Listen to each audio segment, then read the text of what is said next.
सिंदूरारुण विग्रहां त्रिनयनां माणिक्यमौलिस्फुरत्तारानायकशेखरां स्मितमुखीमापीनवक्षोरुहां पाणिभ्यामलिपूर्णरत्नचषकं रक्तोत्पलं बिभ्रतीं सौम्यां रत्नघटस्थरक्तचरणां ध्यायेत्पराम् अम्बिकाम् अरुणां करुणातरङ्गिताक्षीं धृतपाशाङ्कुशपुष्पबाणचापाम् अणिमादिभिरावृतामयूखैः अहमित्येव विभावये भवानीं ध्यायेत् पद्मासनस्थां विकसितवदनां पद्मपत्रायताक्षीं हेमाभामपीतवस्त्रां करकलितलसद्धेमपद्माम्बराङ्गीं सर्वालङ्कारयुक्तां सततमभयदां भक्तनम्रां भवानीं श्रीविद्यां शान्तमूर्तिं सकलसुरनुतां सर्वसम्पत्प्रदात्रीं नारायणी नमोस्तुते। ललिता सहस्रनाम सौभाग्य भास्कर भाष्य की श्रृंखला में हम भगवती के 672 नामों का भाष्य देख चुके थे। अब आगे 673 से 680 इन 8 नामों का भाष्य देखते हैं। तो इन 8 नामों का पाठ कर लेते हैं। 673 से 680 इन 8 नामों का पाठ है। बृहति ब्राह्मणी ब्राह्मी ब्रह्मानंदा बलि प्रिया भाषा रूपा बृहत सेना भावा भाव विवर्जिता। तो इस क्रम में अब हमें 673वां बृहति यह नाम प्राप्त है। तो बृहति का सामान्य अर्थ है बृहत है, जो विस्तृत है, जो महान है, जो इस दृष्टि से वह भगवती बृहति नाम से कही गई है। अब भाष्यकार जी यहाँ पर 2 प्रकार से अर्थ करते हैं।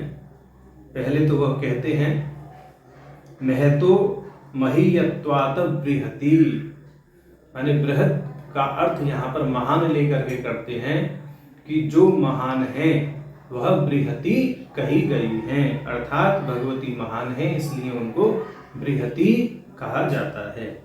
अब आगे दूसरी दृष्टि से भाष्य कर रहे हैं, छंद की दृष्टि से। बृहति नामक एक छंद है, उसकी दृष्टि से भाष्य करते हुए कह रहे हैं 38 अक्षर छंदो विशेष रूपावा, कि 36 अक्षरों का एक छंद है बृहति छंद।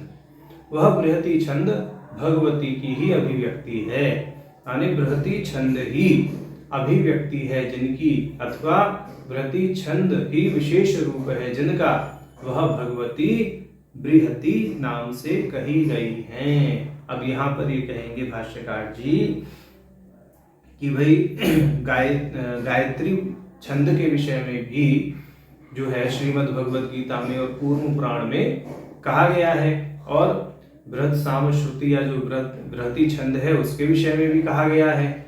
तो इसमें यह नहीं समझना चाहिए कि गायत्री छंद की यहाँ पर उपेक्षा करके बृहति छंद को श्रेष्ठ बताया जा रहा है, क्योंकि भगवती का एक नाम गायत्री पहले बताया गया, वहां भी गायत्री छंद के साथ में भगवती की समानता बताई गई। अब यहाँ बृहति छंद के साथ में समानता बता रहे हैं, तो इसका अर्थ ये नहीं है कि गायत्री छंद की उपेक्षा की जा रही है। तो उस चीज को यहाँ पर स्पष्ट करते हैं, न चे गायत्री छंद सामसीति कौर्म वचन विरोध उभयात्मत्वांगीकारे तदभावात् अतएव बृहत साम तथा सामनामीति भगवतो वासुदेवस्य विश्वरूप वर्णने गीतावचनस्य भगवत्या विश्वरूप वर्णार्थेन ज्येष्ठम सामंश्च सामस्कृति कौर्म वचनेन न विरोधः। तो यहाँ पर भाष्यकार जी ने यह स्पष्ट किया है, भाष्यकार जी ने स्पष्ट यह किया है कि कूर्म पुराण का जो वचन है गायत्री छंद सामसीति, इस दृष्टि से माने छंदों में मैं गायत्री हूँ, ऐसा कूर्म पुराण का वचन यहाँ पर ये कह रहे हैं। यद्यपि श्रीमद् भगवत गीता में भी कहा गया है, परंतु यहाँ पहले कूर्म पुराण का वचन दे रहे हैं। एक विशेष बात ये समझिए, जिस समय भगवान श्री कृष्ण ने विश्व रूप अर्जुन के समक्ष दिखाया था, तब उन्होंने इस वचन को कहा था। इसी प्रकार कूर्म पुराण में भी भगवती के विश्व रूप दर्शन की बात कही गई है, जहां पर भगवती ने इस प्रकार का वचन कहा है। तो यहाँ पर कूर्म पुराण के उस प्रसंग के आधार पर जो है भाष्यकार जी प्रमाण दे रहे हैं। तो न च गायत्री छंद सामिति कौर्म वचन विरोधात, बोले इस प्रकार जो कूर्म पुराण में कहा गया है कि मैं छंदों में गायत्री छंद हूँ। इस वचन के साथ में बृहति की जो श्रेष्ठता बताई जा रही है या बृहति नाम जो भगवती का कहा जा रहा है उसके साथ में विरोध नहीं समझना चाहिए। क्यों नहीं समझना चाहिए? क्योंकि दोनों ही भगवती के स्वरूप हैं, गायत्री छंद भी और बृहति छंद भी। श्रीमद् भगवद गीता 10:35 वहाँ भी कहा गया है व्रत साम तथा सामनाम गायत्री छंद सामहम, कि गायन करने योग्य श्रुतियों में मैं व्रत साम हूँ और छंदों में मैं गायत्री छंद हूँ। माने दोनों की ही बराबर श्रेष्ठता है। ऐसा नहीं है कि गायत्री छंद की यहाँ उपेक्षा की जा रही है। तो ऐसा भगवान के विश्वरूप वर्णन के समय श्रीमद् भगवद गीता में देखने को मिलता है। अब आगे कह रहे हैं कि कूर्म पुराण का वचन जो यहाँ भाष्यकार जी ने बोला कि भगवत्या विश्वरूप वर्णार्थे ज्येष्ठम सामश्च सामस्वती कौर्म वचनेन न विरोधः। ऐसा भाष्य में उन्होंने कह ही दिया है कि कूर्म पुराण में भगवती के विश्वरूप वर्णन के समय यह कहा गया मैं साम गानों में ज्येष्ठ साम हूँ। यहाँ ज्येष्ठ का अर्थ बृहति पद से ले लेंगे। तो यहाँ जो है इस प्रकार से विरोध नहीं समझना चाहिए। जो ज्येष्ठ साम है वही बृहति नाम से या बृहति छंद कहा गया है, ऐसा यहाँ समझना चाहिए। और अब जो तलबकार में विशेष जो है उल्लेख है उस पर यहाँ पर भाष्यकार जी संकेत करते हैं तलबकारिणाम शाखायाम उदुत्यम चित्रमित्यनयोर्चयो गीयमानम साम ज्येष्ठ साम्यत्युज्ज्वलायाम हरदत्तोक्ते। हरदत्त जी की उक्ति के आधार पर कह रहे हैं कि व्रत शाम की ऋग्वेद में प्रशंसा की गई है और भाष्यकार जी यहाँ पर उदुत्य और चित्रम के विषय में संकेत कर रहे हैं, ये समझना चाहिए। अब आगे कह रहे हैं व्रत ज्येष्ठ शब्दयोः पर्यायत्व संभवाच्च तेन ज्येष्ठ सामरूपा इति वा व्रत सामरूपा इति वा व्याख्या। ये कह रहे हैं कि व्रत शब्द जो है वह ज्येष्ठ पद का पर्याय है, यानी ज्येष्ठ और व्रत इन दोनों शब्दों में पर्याय संबंध है। जो यहाँ पर ज्येष्ठ शाम की बात हो रही है वह ज्येष्ठ शाम से व्रति छंद समझ लेना चाहिए, ऐसा ये कह रहे हैं। तो व्रत और ज्येष्ठ शब्द की पर्यायता संभव होने के कारण भगवती ज्येष्ठ सामरूपा अथवा व्रत सामरूपा है। यहाँ भाष्यकार जी ने ऐसी व्याख्या की है। तो व्रति छंद का अर्थ व्रत सामरूपा या ज्येष्ठ सामरूपा है, जिसकी ऋग्वेद में भी प्रशंसा की गई है, ऐसा भाष्यकार जी ने यहाँ स्पष्ट कर दिया है। तो बृहति नाम का अर्थ हुआ जो महान है वह भगवती बृहति कही गई है, अथवा जो ज्येष्ठ सामरूपा या व्रति सामरूपा है जिसकी ऋग्वेद में प्रशंसा की गई है वह भगवती का ही स्वरूप है, व्रति छंद स्वरूप भगवती है, ऐसा यहाँ भाष्यकार जी ने स्पष्ट कर दिया। अब 674वां नाम कहते हैं ब्राह्मणी। ब्राह्मणी का अर्थ है द्विज की स्त्री। द्विज की स्त्री माने ब्राह्मण की पत्नी है जो, उनका नाम है ब्राह्मणी। तो भाष्यकार जी पहले विश्वकोश के आधार पर ब्राह्मणी शब्द के विभिन्न अर्थों को स्पष्ट करेंगे, तदंतर वो भाष्य में प्रवृत्त होंगे। भाष्यकार जी कहते हैं ब्राह्मणी फंजिका स्त्रिक्का द्विजपत्नीषु विश्रुते इति विश्वकोशात् औषधि विशेष रूपा द्विज स्त्री मात्र रूपा वा संविद विशेष रूपा वा। तो ये कह रहे हैं कि ब्राह्मणी शब्द का अर्थ है फंजिका, स्त्रिक्का जो एक औषधि विशेष है, द्विजपत्नी माने ब्राह्मण की स्त्री, विश्रुति अर्थात संविद अर्थात ज्ञान स्वरूप। तो यह विश्वकोश के आधार पर ब्राह्मणी शब्द के अर्थ हैं।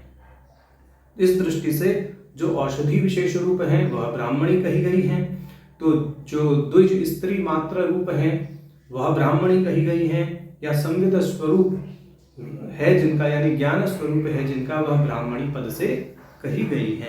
अब कह रहे उक्तंच समयाचार स्मृतौ, समयाचार स्मृति में कहा गया है ब्राह्मणी श्वेत पुष्पाढ्या संविद सा देवतात्मिका इति, कि जो ब्राह्मणी है वह श्वेत पुष्प से शोभित और संविद स्वरूप देवतात्मिका है।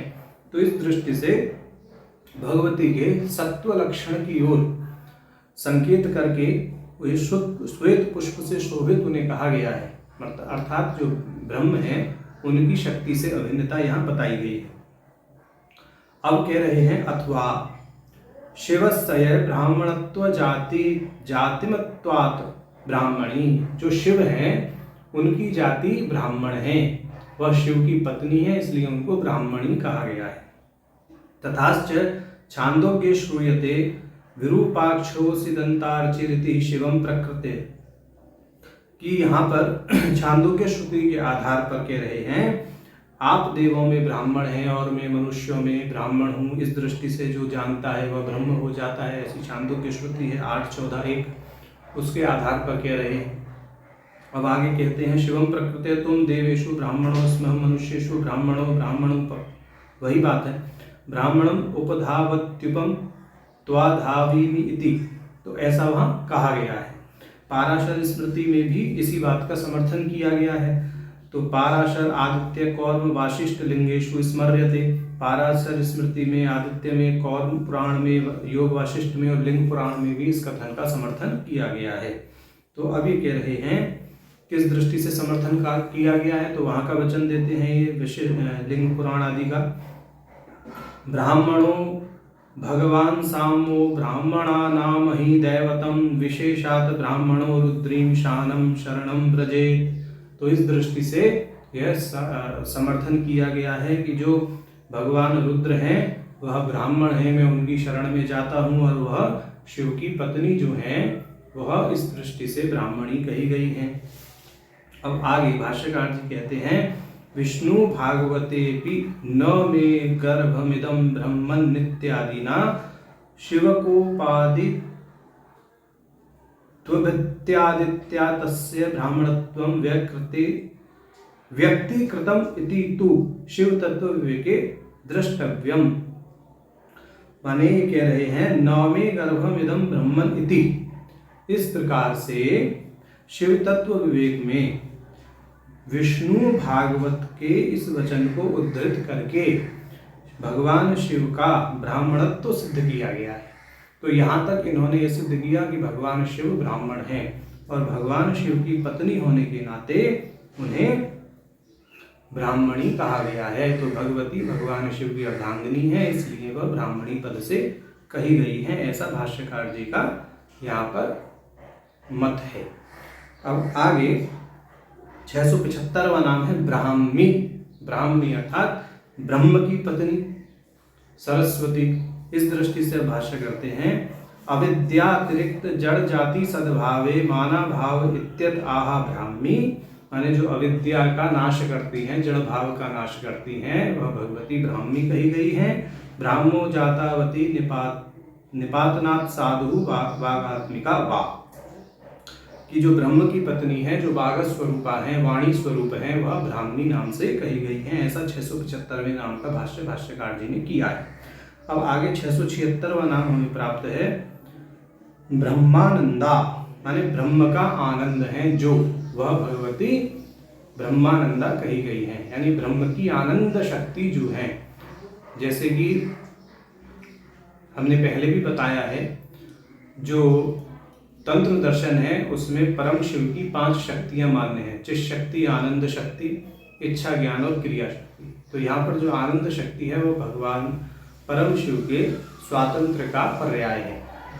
तो वह जो आनंद शक्ति है वह ही ब्रह्मानंदा नाम से कही गई, यानी ब्रह्म की आनंद शक्ति ब्रह्मानंदा, ऐसा समझना चाहिए। अब आगे कह रहे हैं, अब इसका थोड़ा विस्तार पूर्वक भाष्य करते हैं भाष्यकार जी 2 पंक्ति में कहते हैं ब्रह्मेव आनंदो यस्याः सगुणायाः मत्वरथियात् प्रत्ययेन ब्रह्मानंदवती वा। ये कह रहे हैं कि सगुण ब्रह्म का आनंद निर्गुण ब्रह्म ही है, अतः ब्रह्मानंदा भगवती कही गई हैं। अब दूसरी दृष्टि से इन्होंने कह दिया अथवा ब्रह्मानंद से ओतप्रोत हैं, जो ब्रह्मानंदवती मतुप प्रत्यय की दृष्टि से, यानी ब्रह्मानंद से ओतप्रोत हैं जो, या ब्रह्मानंद है जिनमें, वह भगवती ब्रह्मानंदा नाम से कही गई हैं। तो ऐसा 2 पंक्ति में भाष्यकार जी ने भाष्य किया है। अब आगे 677वां नाम है बलि प्रिया। बलि प्रिया का अर्थ है बलि है प्रिय जिनको। तो अब बलि का अर्थ करते हैं भाष्यकार जी। बलिनो विद्या निरास समर्थाः कामादि शत्रु जेतारः प्रिया दया पात्रम यस्याः, कि जिन साधकों ने, जिन योगियों ने अपनी कामना पर विजय प्राप्त कर ली है, विषय वासना से जो उत्तीर्ण हो चुके हैं, वह साधक और योगी बलि कहे जाते हैं। तो ऐसे बलि दया के पात्र हैं जिनके, माने जिन पर भगवती दया करती हैं। ऐसे साधकों पर जिन्होंने अपनी इंद्रियों को जीत लिया है, काम वासनाओं को जीत लिया है, ऐसे बलि नामक साधकों पर जो भगवती कृपा करती हैं, वह बलि प्रिया कही जाती हैं। ऐसा समझना चाहिए। अब दूसरी दृष्टि से कह रहे हैं, बलि नामको राजा प्रियो यस्य वामनस्य तद अभिन्नावा, कि बलि नामक राजा प्रिय हैं जिनको, यहाँ पर भाष्यकार जी ने भगवती की भगवान वामन अवतार से अभिन्नता को बताया है। वामन अवतार भगवान जो थे वह राजा बलि के पास गए, और राजा बलि के पास जाकर के जो वृतांत हुआ वह सबको पता ही है, ज़्यादा विस्तार पूर्वक कहने की आवश्यकता नहीं है। तो इस दृष्टि से भगवान वामन को बलि प्रिय थे राजा, ऐसे ही यहाँ पे भगवती की भगवान वामन के साथ में अभिन्नता को बताया है।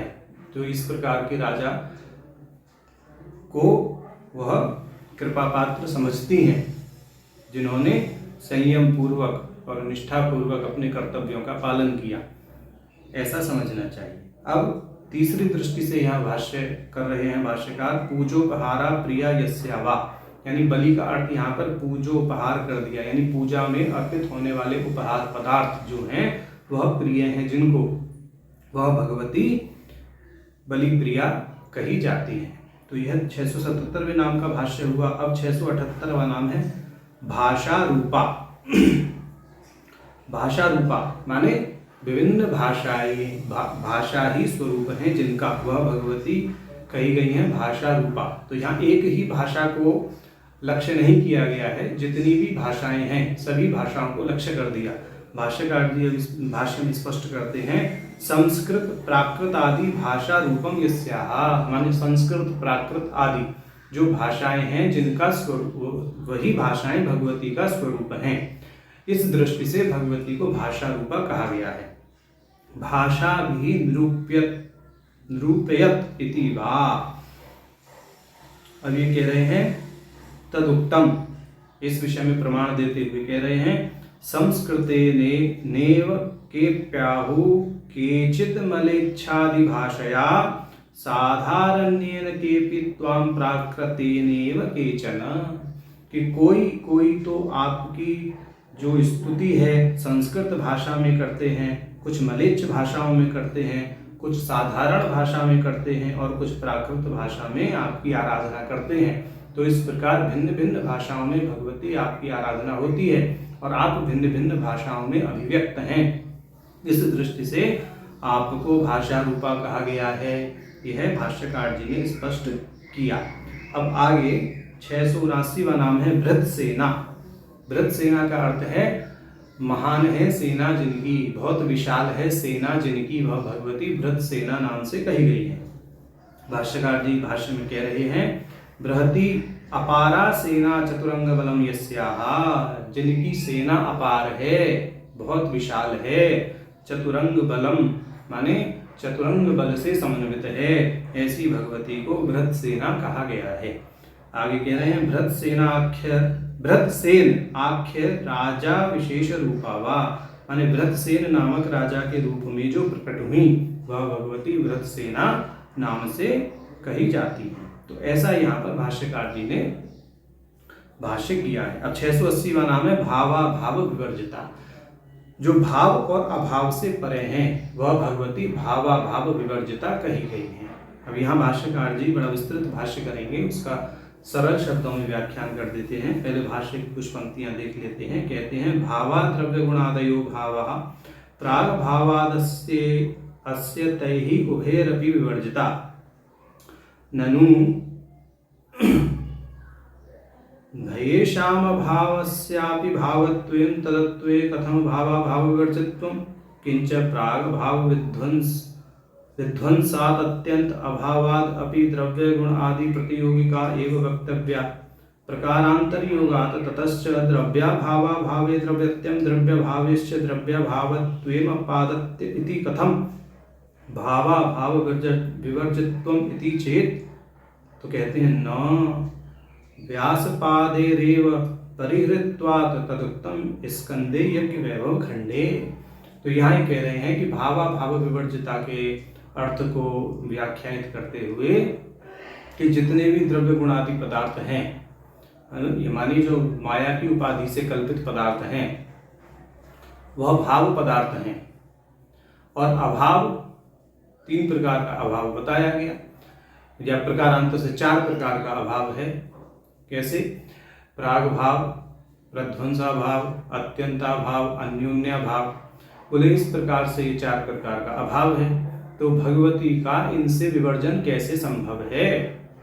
क्योंकि जितने भी भाव पदार्थ हैं वह तो माया के बल पर ही कल्पित हैं और अभाव की कल्पना संभव हो नहीं सकती है, क्योंकि भगवती तो वास्तव में एक सनातन तत्व है, तो उनके अभाव की कैसे कल्पना कर सकते हैं? तो बोले आप सही कहते हैं। यज्ञ वैभव खंड में जो कहा गया है उसके आधार पर कहेंगे कि भगवती तो अधिष्ठान स्वरूप हैं। अधिष्ठान में जो अविद्या है उसके बल पर भाव पदार्थों की कल्पना या भाव पदार्थों की सृष्टि मान्य है। तो भगवती कोई ऐसा द्रव्य आदि पदार्थ नहीं है जिसके द्रव्य आदि पदार्थ के समान कल्पना की गुंजाइश हो। माने भगवती को भाव पदार्थों के रूप में नहीं समझना चाहिए। वस्तुतः वह अपनी माया से, अपनी लीला से भाव पदार्थों के रूप में प्रकट होती हैं, परंतु उनका तात्विक स्वरूप इन भाव पदार्थों से अतीत है। इस दृष्टि से वह भाव विवर्जित हैं। और अभाव विवर्जिता इस दृष्टि से हैं क्योंकि जितने भी भाव पदार्थ हैं वह अधिष्ठान में ही कल्पित होते हैं। तो आप भाव पदार्थों की विवर्जना कर दो, लेकिन फिर भी जो अधिष्ठान रूप भगवती हैं उनकी विवर्जना तो हो ही नहीं सकती। माने वह एक ऐसा सनातन तत्व है जिनका अभाव कभी भाव में नहीं आता, माने जिनके अभाव का कभी भाव नहीं आता अथवा जिनके भाव का कभी अभाव नहीं होता। तो इस दृष्टि से वह अभाव वर्जित भी है, माने उनका कभी अभाव भी नहीं है अधिष्ठान की दृष्टि से, और भाव वर्जित इस दृष्टि से है क्योंकि वह अन्य लौकिक पदार्थों की समान जो है भावात्मक पदार्थ, मतलब भावात्मक मतलब क्या अर्थ है कि औपाधिक पदार्थ की दृष्टि से वह अभिव्यक्त नहीं की जा सकती। उनका तात्विक स्वरूप, पारमार्थिक स्वरूप, व्यावहारिक दृष्टि से तो यह जगत भगवती का ही स्वरूप है, ये कहना ठीक है। परंतु यह भाव विवर्जित जब बात कही जा रही है तो यहाँ पर भगवती की जो लौकिक भाव पदार्थ हैं उनसे इतरता की ओर संकेत किया गया है। तो ऐसा यहाँ पर भाष्यकार जी ने स्पष्ट कर दिया है। भाष्यकार जी यज्ञ वैभव खंड का प्रमाण देते हुए कह रहे हैं, अधिष्ठानावशेषो ही नाशः कल्पित वस्तुनः भावस्येव ही अभावत्वं नाशो भावस्य भावता भावाभाव स्वरूपाभ्यामन्य एव ही कल्पितः अधिष्ठानस्य नाशो न सत्यत्वादेव सर्वदा। ये स्पष्ट कह दिया भाष्यकार जी ने कि कल्पित वस्तु के नाश का अर्थ है केवल अधिष्ठान का रह जाना। माने जो भावात्मक कल्पित पदार्थ हैं व्यावहारिक दृष्टि से, उनके नाश का अर्थ है कि उनकी अधिष्ठान में ही विलीनता हो जाती है, अधिष्ठान मात्र तो शेष रहता ही है। तो भगवती इस प्रकार का कोई भाव पदार्थ नहीं है, कोई कल्पित भाव पदार्थ नहीं है जिसका नाश संभव हो। इस दृष्टि से उन्हें भाव विवर्जिता कहा गया है। और भ्रम दशा में कल्पना सहित अधिष्ठान होता है, ऐसा भी मान्य है। और भ्रम निवृत्ति की दशा में कल्पना रह ही नहीं जाती। तो भगवती कोई कल्पना तो है नहीं, वह तो अधिष्ठान मात्र है, तो केवल अधिष्ठान ही रहता है। इस दृष्टि से उनका कभी अभाव भी नहीं होता और अभाव विवर्जिता भी हो गई। तो यही कल्पित वस्तु का नाश कहलाता है। कल्पित वस्तु का नाश माने जो भावात्मक लौकिक पदार्थ हैं व्यावहारिक दृष्टि से, जब उनका नाश होता है तो वह अपने अधिष्ठान में ही लीन हो जाते हैं। जैसे घड़ा मिट्टी में विलीन हो जाता है, माने मिट्टी का नाश नहीं होता, घड़े के नाम और रूप का नाश होता है। तो नाम और रूप जो भावात्मक पदार्थ हैं उनका नाश संभव है। तो भगवती नाम रूप से परे हैं, इस दृष्टि से वह भाव विवर्जित हैं, ऐसा यहाँ कहा गया है। और अधिष्ठान स्वरूप है जिसका कभी अभाव नहीं होता, इसलिए उनको अभाव विवर्जिता भी समझना चाहिए। तो ऐसा यहाँ पर भाष्यकार जी ने भावाभाव विवर्जिता नाम का भाष्य किया है, जिसको हमने सरल शब्दों में समझा दिया। तो आज हमने भगवती के 673 से 680 8 नामों का भाष्य देखा। नारायण।